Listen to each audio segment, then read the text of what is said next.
ओम शांति। आज है 23 अगस्त 2020 की अव्यक्त मुरली। पहले एक नज़र मुरली की मुख्य पॉइंट्स पर। आज बाप दादा ने हमें बेफिक्र बादशाह का टाइटल देते हुए कहा, सभी बच्चे अमृत वेले से बेफिक्र बादशाह बन दिन आरंभ करते और बेफिक्र बादशाह बन हर कार्य करते। बेफिक्र बादशाह अर्थात सदा डबल लाइट रहने वाले। जब तक बादशाह नहीं बने हैं तब तक यह कर्मेंद्रियां भी अपने वश में नहीं रह सकती। बस बाप और मैं, तीसरा ना कोई। यह अनुभूति सहज बेफिक्र बादशाह बना देती है। बाबा ने कहा, अपने ऊपर जिम्मेवारी समझने से ही फिक्र होता है। इसलिए सदा यह स्मृति रहे कि जिम्मेवारी बाप की है।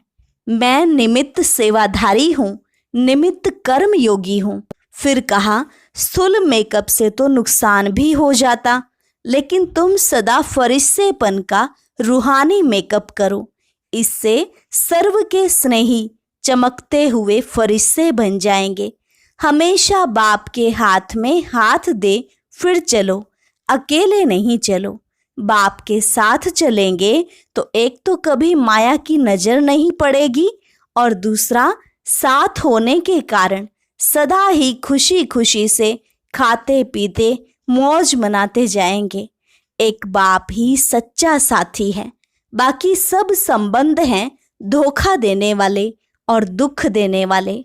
तो फिर बाबा ने पूछा, यह बाप तुमको साथी के रूप में पसंद है ना, और कोई कंपेनियन की जरूरत तो नहीं। और लास्ट में कहा, बाप के हर डायरेक्शन को, श्रीमत को यथार्थ समझकर पालन करना, इसको कहते हैं आज्ञाकारी बनना। और बाप की आज्ञा है, मुझ एक को याद करो। अगर इस आज्ञा को पालन करते हैं तो आज्ञाकारी बच्चे को बाप की दुआएं मिलती हैं और सब सहज हो जाता है। अब सुनते हैं महावाक्यों को विस्तार से।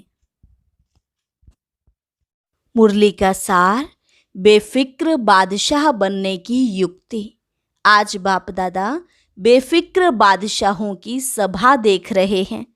यह राज्य सभा सारे कल्प में विचित्र सभा है। बादशाह तो बहुत हुए हैं, लेकिन बेफिक्र बादशाह, यह विचित्र सभा इस संगम युग पर ही होती है। यह बेफिक्र बादशाहों की सभा सतयुग की राज्य सभा से भी श्रेष्ठ है, क्योंकि वहां तो फिक्र और फखुर दोनों के अंतर का ज्ञान इमर्ज नहीं रहता है। फिक्र शब्द का मालूम नहीं होता, लेकिन अभी जबकि सारी दुनिया कोई न कोई फिक्र में है, सवेरे से उठते अपना, परिवार का, कार्य व्यवहार का, मित्र संबंधियों का कोई न कोई फिक्र होगा। लेकिन आप सभी अमृत वेले से बेफिक्र बादशाह बन दिन आरंभ करते और बेफिक्र बादशाह बन हर कार्य करते। बेफिक्र बादशाह बन आराम की नींद करते, सुख की नींद, शांति की नींद करते हो। ऐसे बेफिक्र बादशाह बन गए। ऐसे बने हो या कोई फिक्र है, बाप के ऊपर जिम्मेवारी दे दी तो बेफिक्र हो गए। अपने ऊपर जिम्मेवारी समझने से फिक्र होता है। जिम्मेवारी बाप की है और मैं निमित्त सेवाधारी हूँ। मैं निमित्त कर्म योगी हूँ। करावनहार बाप है, निमित्त करनहार मैं हूँ। अगर यह स्मृति हर समय स्वतः ही रहती है तो सदा ही बेफिक्र बादशाह हैं। अगर गलती से भी किसी भी व्यर्थ भाव का अपने ऊपर बोझ उठा लेते हो तो ताज के बजाय फिक्र के अनेक टोकरे सिर पर आ जाते हैं। नहीं तो सदा लाइट के ताजधारी बेफिक्र बादशाह हो। बस बाप और मैं, तीसरा ना कोई। यह अनुभूति सहज बेफिक्र बादशाह बना देती है। तो ताजधारी हो या टोकरेधारी हो, टोकरा उठाना और ताज पहनना कितना फर्क हो गया।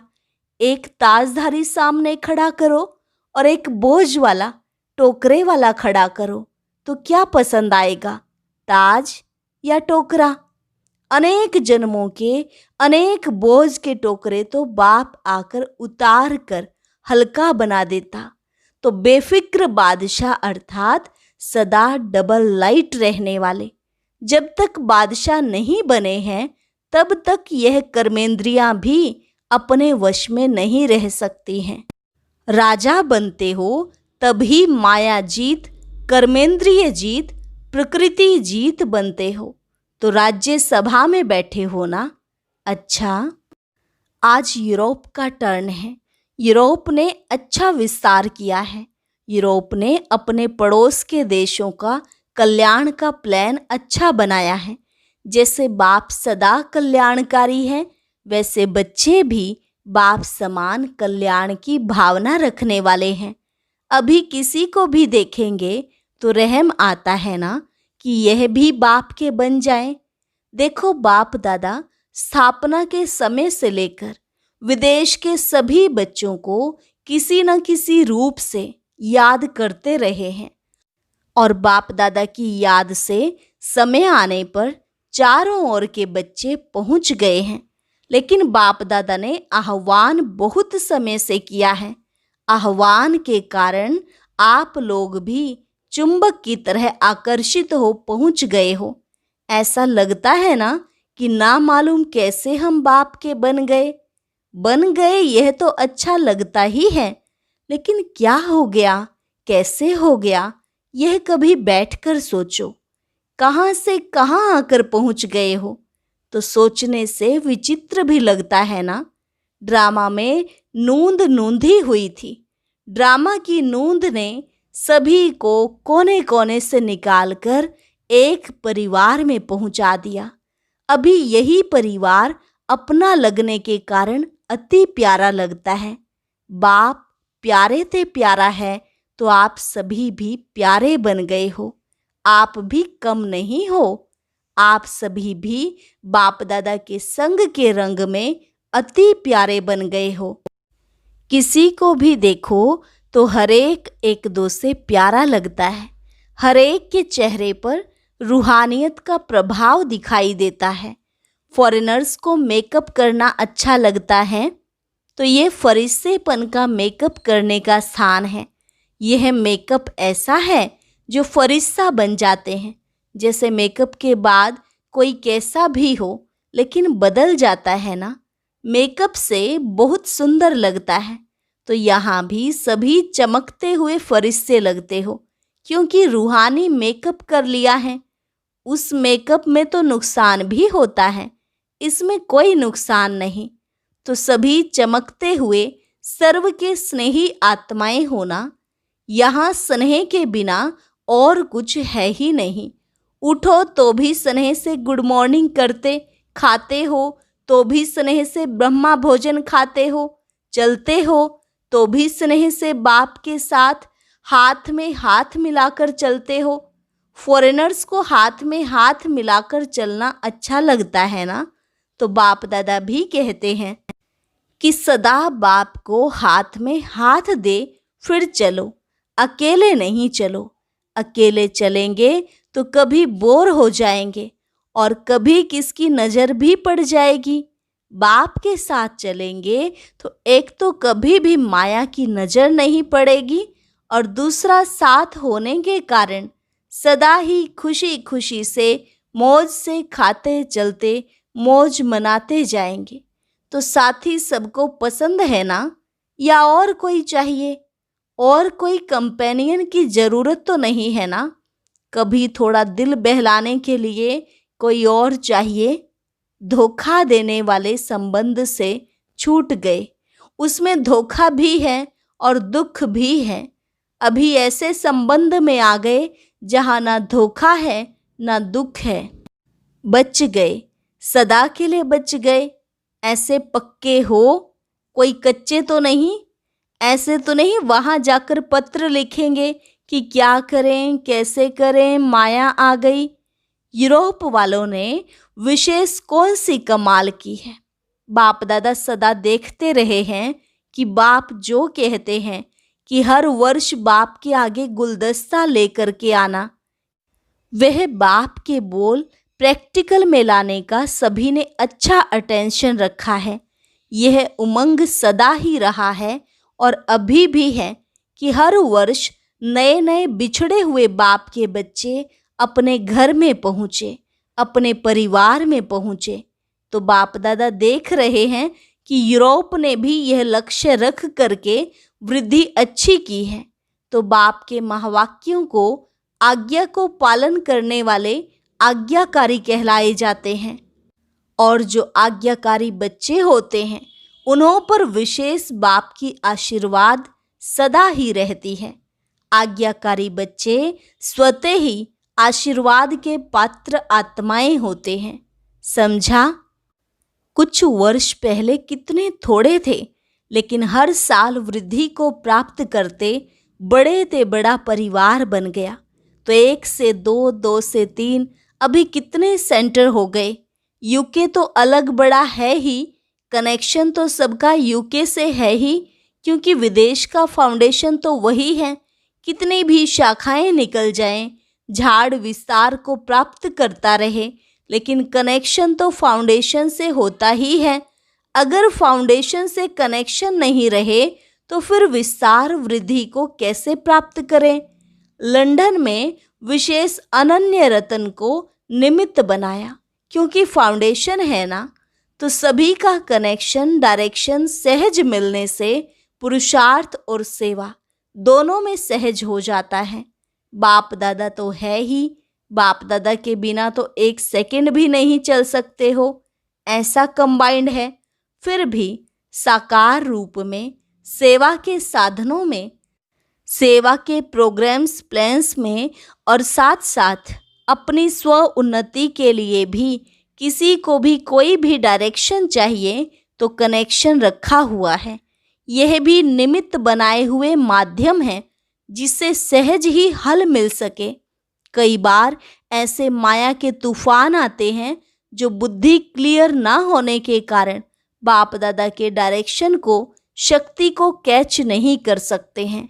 ऐसे टाइम के लिए फिर साकार माध्यम निमित्त बनाए हुए हैं, जिसको आप लोग कहते हो दीदियाँ, दादियाँ। यह निमित्त हैं जिससे टाइम वेस्ट न जाए।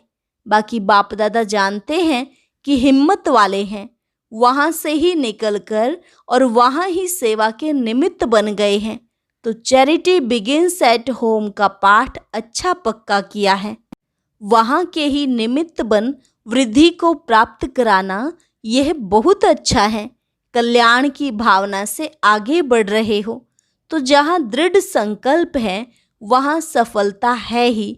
कुछ भी हो जाए लेकिन सेवा में सफलता पानी ही है। इस श्रेष्ठ संकल्प ने आज प्रत्यक्ष फल दिया है। अभी अपने श्रेष्ठ परिवार को देख विशेष खुशी होती है और विशेष पांडव ही टीचर हैं। शक्तियाँ सदा मददगार तो हैं ही, पांडवों से सदा सेवा की विशेष वृद्धि का प्रत्यक्ष फल मिलता है। और सेवा से भी ज़्यादा सेवा केंद्र की रिमझिम, सेवा केंद्र की रौनक शक्तियों से होती है। शक्तियों का अपना पार्ट है, पांडवों का अपना पार्ट है, इसलिए दोनों आवश्यक हैं। जिस सेंटर पर सिर्फ शक्तियाँ होती हैं और पांडव नहीं हैं तो पावरफुल नहीं होते, इसलिए दोनों ही जरूरी हैं। अभी आप लोग जगे हो तो 1-2 से सहज ही अनेक जगते जाएंगे। मेहनत और टाइम तो लगा, लेकिन अभी अच्छी वृद्धि को पा रहे हो। दृढ़ संकल्प कभी सफल ना हो, यह हो नहीं सकता। यह प्रैक्टिकल प्रूफ देख रहे हैं। अगर थोड़ा भी दिल शिकस्त हो जाते कि यहाँ तो होना ही नहीं है, तो अपना थोड़ा सा कमजोर संकल्प सेवा में भी फर्क ले आता है। दृढ़ता का पानी फल जल्दी निकालता है, दृढ़ता ही सफलता लाती है। अभी दूसरी मुरली का सार है, परमात्म दुआएं लेनी हैं तो आज्ञाकारी बनो। परमात्म दुआएं लेनी हैं तो आज्ञाकारी बनो। जैसे बाप ने कहा ऐसे किया, बाप का कहना और बच्चों का करना, इसको कहते हैं नंबर 1 आज्ञाकारी। बाप के हर डायरेक्शन को, श्रीमत को यथार्थ समझकर पालन करना, इसको कहते हैं आज्ञाकारी बनना। श्रीमत में संकल्प मात्र भी मन मत व परमत मिक्स ना हो। बाप की आज्ञा है, मुझ एक को याद करो। अगर इस आज्ञा को पालन करते हैं तो आज्ञाकारी बच्चे को बाप की दुआएं मिलती हैं और सब सहज हो जाता है। बाप दादा ने अमृत वेले से लेकर रात के सोने तक मनसा वाचा कर्मणा और संबंध संपर्क में कैसे चलना है व रहना है, सबके लिए श्रीमत अर्थात आज्ञा दी हुई है। हर कर्म में मनसा की स्थिति कैसी हो, उसका भी डायरेक्शन व आज्ञा मिली हुई है। उसी आज्ञा प्रमाण चलते चलो। यही परमात्म दुआएं प्राप्त करने का आधार है। इन्हीं दुआओं के कारण आज्ञाकारी बच्चे सदा डबल लाइट उड़ती कला का अनुभव करते हैं। बाप दादा की आज्ञा है, किसी भी आत्मा को ना दुख दो ना दुख लो। तो कई बच्चे दुख देते नहीं हैं लेकिन ले लेते हैं। यह भी व्यर्थ संकल्प चलने का कारण बन जाता है। कोई व्यर्थ बात सुनकर दुखी हो गए, ऐसी छोटी छोटी अवज्ञाएं भी मन को भारी बना देती हैं और भारी होने के कारण ऊंची स्थिति की तरफ उड़ नहीं सकते। बाप दादा की आज्ञा मिली हुई है, बच्चे न व्यर्थ सोचो, न देखो, न व्यर्थ सुनो, न व्यर्थ बोलो, न व्यर्थ कर्म में समय गंवाओ। आप बुराई से तो पार हो गए, अब ऐसे आज्ञाकारी चरित्र का चित्र बनाओ तो परमात्म दुआओं के अधिकारी बन जाएंगे। बाप की आज्ञा है, बच्चे अमृत वेले विधि पूर्वक शक्तिशाली याद में रहो। हर कर्म कर्म योगी बनकर निमित्त भाव से निर्माण बनकर करो। ऐसे दृष्टि वृत्ति सबके लिए आज्ञा मिली हुई है। यदि उन आज्ञाओं का विधि पूर्वक पालन करते चलो तो सदा अतीन्द्रिय सुख व खुशी संपन्न शांत स्थिति अनुभव करते रहेंगे। बाप की आज्ञा है, बच्चे तन मन धन और जन, इन सब को बाप की अमानत समझो। जो भी संकल्प करते हो वह पॉजिटिव हो, पॉजिटिव सोचो, शुभ भावना के संकल्प करो। बॉडी कॉन्शियस के मैं और मेरेपन से दूर रहो। यही दो माया के दरवाजे हैं, मैं और मेरापन। संकल्प, समय और श्वास ब्राह्मण जीवन के अमूल्य खजाने हैं। इन्हें व्यर्थ नहीं गंवाओ, जमा करो। समर्थ रहने का आधार है सदा और स्वतः आज्ञाकारी बनना। बाप दादा की मुख्य पहली आज्ञा है, पवित्र बनो, कामजीत बनो। इस आज्ञा को पालन करने में मेजॉरिटी पास हो जाते हैं, लेकिन उनका दूसरा भाई क्रोध, उसमें कभी कभी आधा फेल हो जाते हैं। कई कहते हैं क्रोध नहीं किया, लेकिन थोड़ा रोब तो दिखाना ही पड़ता है। तो यह भी अवज्ञा हुई, जो खुशी का अनुभव करने नहीं देगी।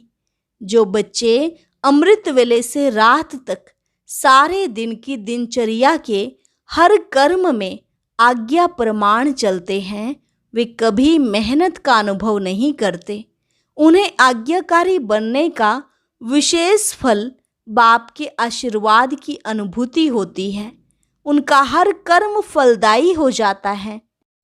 जो आज्ञाकारी बच्चे हैं वे सदा संतुष्टता का अनुभव करते हैं। उन्हें तीनों प्रकार की संतुष्टता स्वतः और सदा अनुभव होती है। पहली, वे स्वयं भी संतुष्ट रहते। दूसरी, विधि पूर्वक कर्म करने के कारण सफलता रूपी फल की प्राप्ति से भी संतुष्ट रहते। तीसरा, संबंध संपर्क में भी उनसे सभी संतुष्ट रहते हैं। आज्ञाकारी बच्चों का हर कर्म आज्ञा प्रमाण होने के कारण श्रेष्ठ होता है। इसलिए कोई भी कर्म बुद्धि व मन को विचलित नहीं करता। ठीक किया व नहीं किया यह संकल्प भी नहीं आ सकता। वे आज्ञा प्रमाण चलने के कारण सदा हल्के रहते हैं, क्योंकि वे कर्म के बंधनवश कोई कर्म नहीं करते।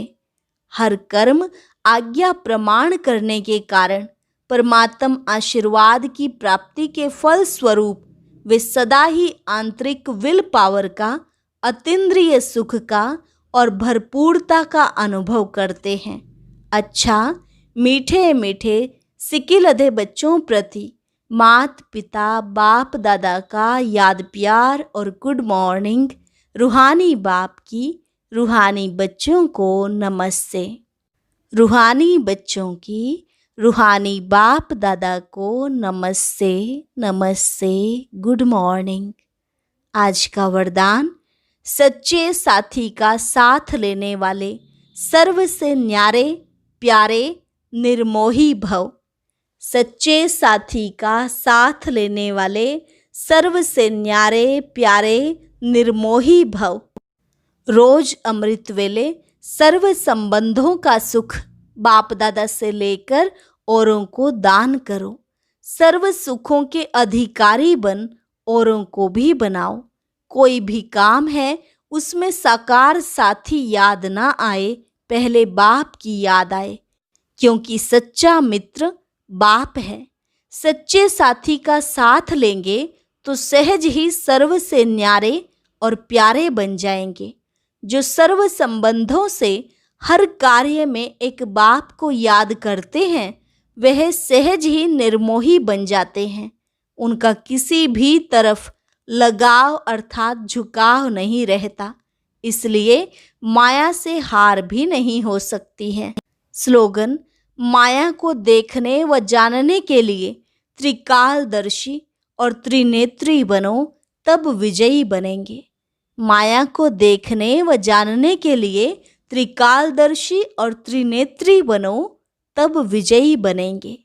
अच्छा, ओम शांति।